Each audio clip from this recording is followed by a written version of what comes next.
Today, I want to speak about being vital. As we know about personal brands, we know that you house like you're a vital entity in the consumer's mind in in the consumer's life. That's what makes a personal brand. It's like you're vital. It's like your organs. There's vital organs. Without these organs, you wouldn't operate efficiently or effectively. They're vital. Losing this organ may end you, may finish you. And I feel like all icon livings, all personal brands, they serve this vitality in the lives of their consumers. And it's only until you understand that you're vital and you have value is when you start really engaging this personal brand from another level. So you already know majority of my clients, they have success offline. And they're at the point where they want to give back in a way of sharing what they know online. Online, they don't know how to share this information online. Most of them probably have private accounts and etc. But they find me and then they realize that I specialize in personal branding and I tap into their story and I see just how vital they are. And I'm like, whoa, this is vital. And I feel like they need to start, creating content and sharing this value that they have. They need to share this value. And I feel like a lot of them still don't feel that they're vital. They don't know just how vital they are. And that's why I'm making this episode to remind you that you are like a vital organ in your consumer's body. It's like they need this. They need the value you have. And the more that you recognize that you're vital, the more you'll be willing to share, the more you'll be willing to tell and share and help consistently. The more consistent you are with sharing the message and helping, the more vital you are, the more in demand you become, the more value people feel like they're receiving, the more that their lives are changing. It's like the chain effect. And I was just thinking about that today. I was thinking about those iconic people who are in the shadows. And it's like they're in the shadows because they're probably still in their, like, how they got to their success offline. It's, you know how it is offline. You have to like keep your head low, do the work, and get things done. Not knowing that online it's a difference. Online, putting your head down, get into the work, doing some Monday task, some functional task is not really, it's not at all how you scale and grow an audience online and become an icon and have an impactful message. That's not how it works. Online is a place where people need to see the person behind the mask. That they need to see your enthusiasm.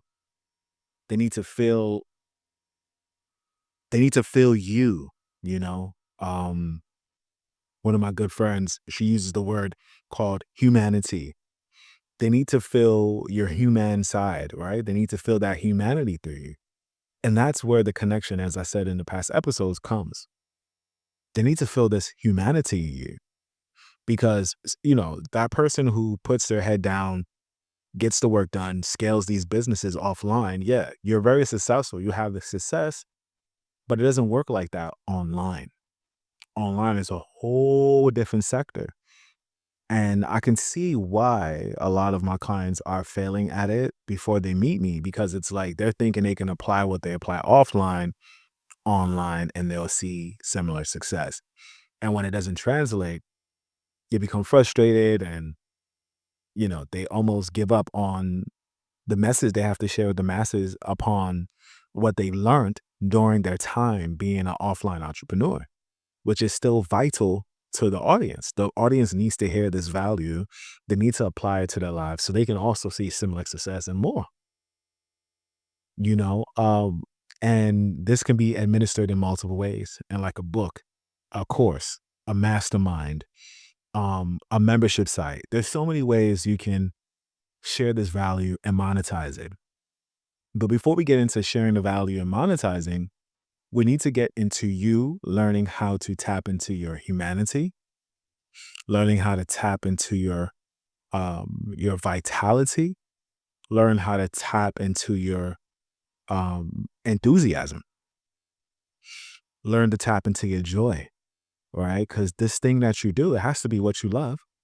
And people want to see how, like, people want to see you doing what you love. They want to, people, man, I've seen so many sales happen just because somebody's sharing the passion of what they love. Like, this one lady, I think she made $10,000 overnight because she shared a video of her making candles on TikTok.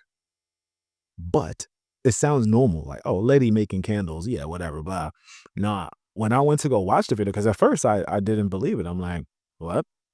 She made 10,000 USD off of one video showing her making candles. I was like, nah, I gotta go see this. You know, this was back in 2023, the beginning of 2023, and this is before a lot of people even get this information. Um, I went to the video and I was instantly like, oh, I can see why. You could see the joy she had. Like, she was in there making them candles. She was smiling. Like, you could see the vibrancy. And then while you're seeing the vibrancy, you're seeing the enthusiasm and you're seeing the creativity and you're seeing the love she's pouring into it. And it makes you say, I want to be a part of this. It makes you say, I want to be a part of this. Like, it just makes you say that, especially if you share those beliefs of humanity. It was showing her human side behind what she does. And that video went viral and generated her $10,000. Like, she was in back order of, obviously she's hand making them herself. So she had to shut down the site and, she couldn't, produce all of those orders in the right timing, but she made the money, right? And now she has the finances to reinvest and probably get some help and etc. Like, the growth of business, what you do easily. But the online sector is something different. And I feel like that's just something that I wanted to share because, as you know from episode one, it's about turning into a marketer. But one thing about being a marketer is, yeah, there's some old, ancient ways to do marketing that has never changed because human psychology has never changed. But there's an ever evolving essence that it's important for you to tap into. And I know I said in the episode that you can still be one of those people that say, oh, leave that to the kids. Yeah, I'll let the kids do that.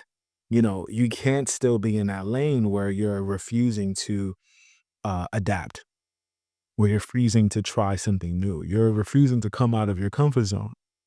Even, doing a TikTok dance, why not? If that's a part of what makes you happy, if you secretly dance in your home, you better start dancing on camera. Like, put it out there. Let's see you as a human. I feel like a lot of people that are still watching the political people or the people who are extra strong.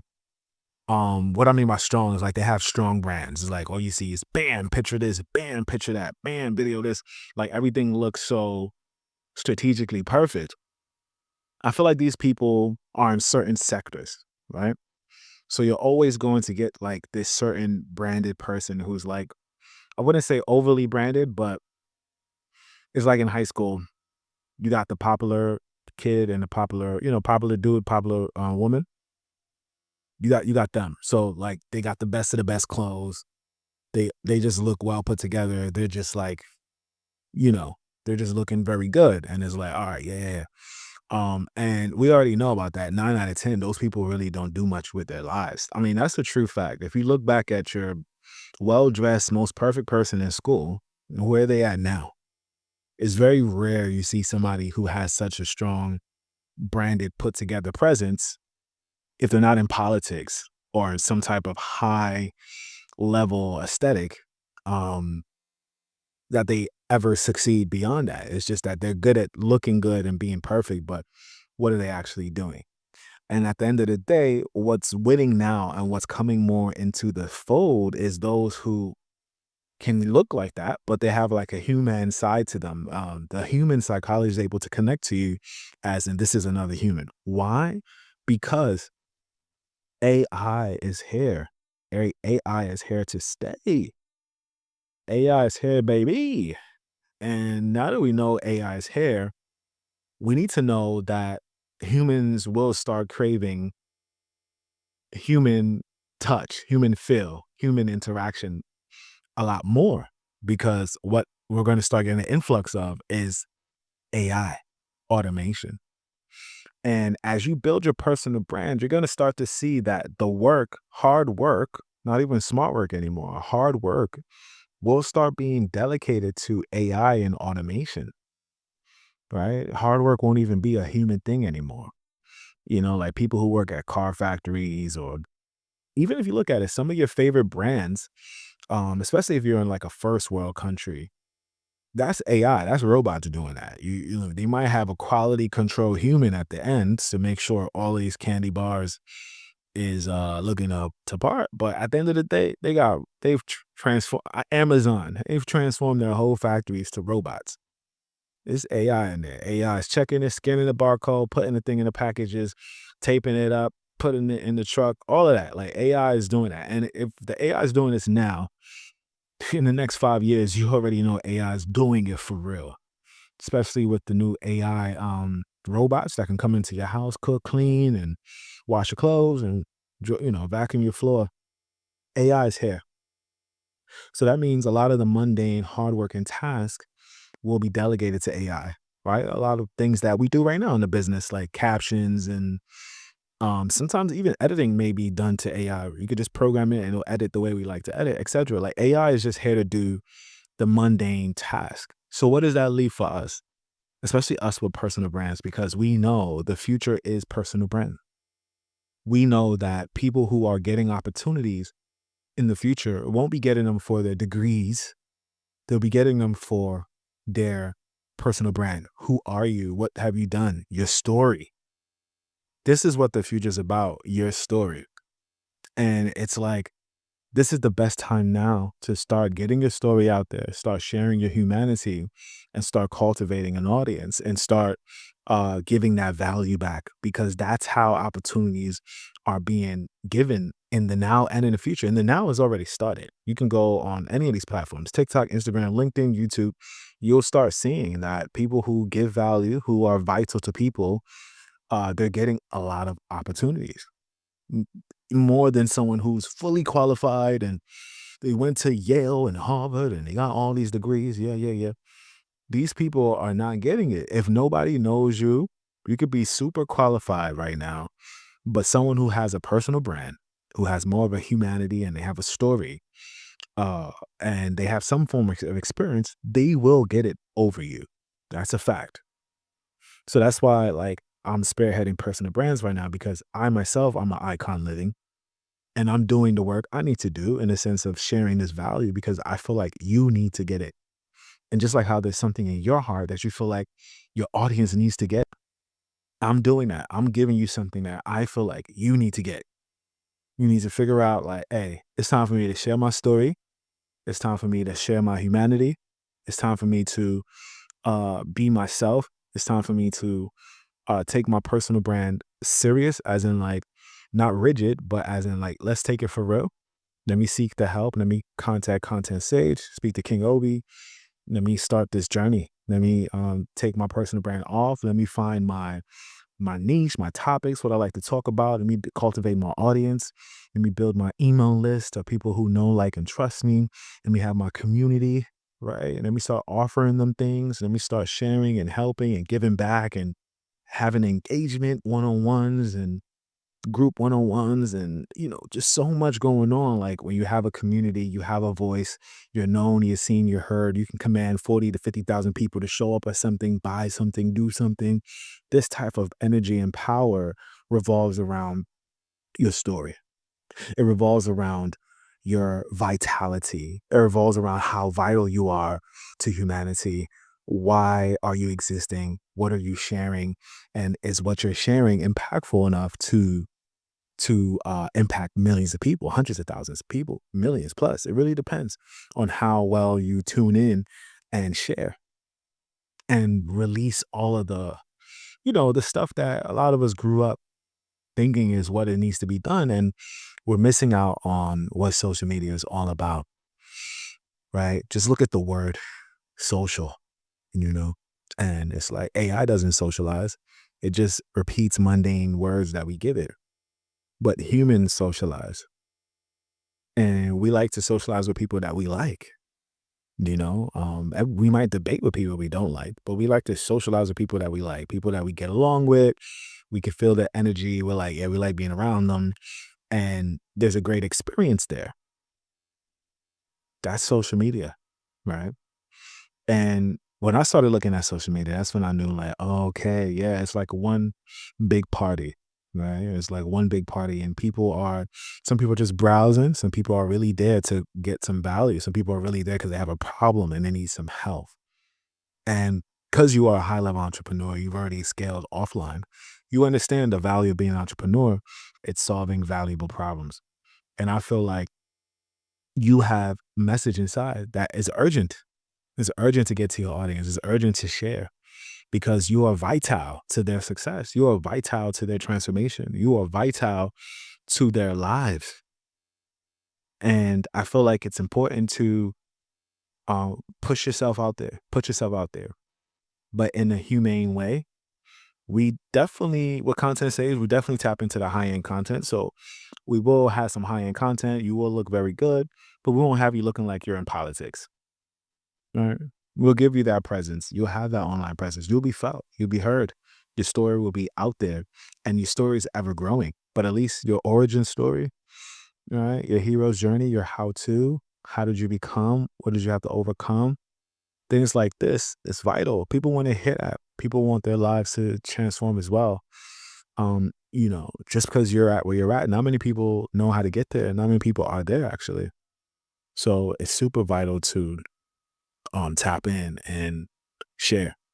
That's really it. I mean, sometimes I have 30-minute videos, sometimes I don't. I feel like this is a 20-minute banger. And it's just speaking about vitality and knowing that you are a vital organ to your audience. You're a vital organ to your who you're here to serve. And that's what makes you an icon, is that you're able to embrace your vitality with enthusiasm. That means how you show up. You're irreplaceable, right? You're not a functional being in these people's lives because functional beings can be replaced.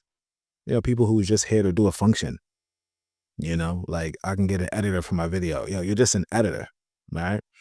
But someone who's like a storyteller and they know the story to tell, and I've programmed them and they're vital.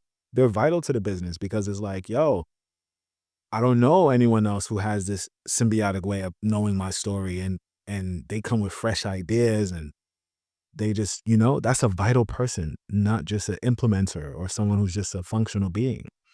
And I feel like all of us here who are icons, we can be in two places. We could either be more of the imaginative or we could be more of a communicator.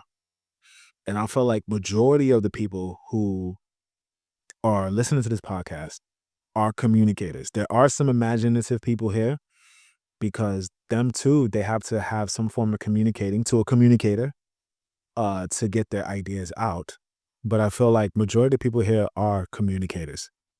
That's who I am, and I know that's who I attract. Other fellow communicators, Oprah, she's a communicator, and etc. People who you just always see talking, interviewing on stage. Communicators can be in politics as well. Like, Trump, he's a communicator. These are people who know how to communicate effectively to get across a message, to charge people up, charge people down, etc. We're communicators. We know how to get ideas across mentally, physically, and spiritually. There's a lot of depth to this. But as being an icon living, you could be an icon living as an imaginative, as in you imagine so many ways to help humanity, and you was effective at getting it across to a communicator, and a communicator was effective at getting across to a manager, and a manager was effective to get it across to an implementer, and an implementer was able to produce it, right? And then it gets back to you as the imaginative. That's like the cycle, right? That's the cycle that everything goes through. You imagine it, you communicate it, you manage it, and then you produce it. Now you implement it, and then it's produced. So that's like the cycle. So that's why majority of people listening are mostly communicators. You communicate in your business. You know how to talk to a team. You know how to talk to the imagination. You're just a very well-rounded communicator. and you are very good at sales also, right? So a lot of the deals you've gotten is through sales, etc. And to my imaginative folk, you're very good at coming up with ways to help humanity, right? One of my friends, she came up with this great idea when it comes to shopping, and I'm like, whoa, that's a fire idea you came up with. She was like, yeah, I don't know why this doesn't exist yet, and I'm like, because you haven't created it. You haven't created it. That's why it doesn't exist. But those are the imaginative people. They can just think of problems that they experience and find ways to solve it. Right. So shout out to all my icon livings. You are icon living listening to this podcast. Remember one thing. We're here to be a vital character in people's lives and not a functional character, not a replaceable. We're irreplaceable. That means we come up with the funkiest, freshest ideas. We bend time, we bend reality. We do as we please because we're the holder of the light. We're the holder of the love, right? We're vital organs in people's bodies of life. We're vital people. We're not functional. We're not easily replaceable. We don't just press a button and then it's like, oh, you don't know how to press a button. I'm gonna get someone else to press a button. Or, it's important to know that when you leave or when you take time off, they're missing you. A functional person, when they leave or take time off, they're replacing them. Easy as that. They're like, you know what? Oh, you're taking time off? Don't worry. We got time over here. You can do the same thing you're doing. You ain't doing nothing special. Right. And then you got someone who's a vital person. They're like, oh, but you really got to go. Oh, man. And they're like counting the days you come back because they need that energy. They need what you provide. They feed off of that enthusiasm. They fill off of that zeal you have for life. And that's what makes you an icon living. All right. This is King Obi. I'll catch you in the next one. Peace.